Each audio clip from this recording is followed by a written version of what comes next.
Meaning of diktat.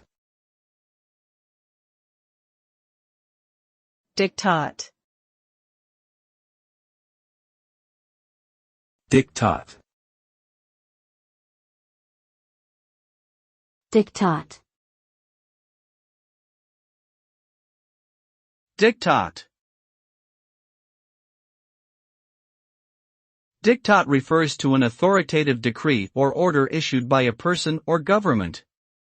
It implies that the decision is made without any input or discussion from others and must be followed without question. The word has its origins in German and was commonly used in Nazi Germany to refer to Hitler's orders. Nowadays, it is used more broadly to describe any situation where someone is imposing their will on others without seeking consensus or compromise. The consequences of following such a diktat can range from compliance to rebellion, depending on the situation and the attitudes of those affected.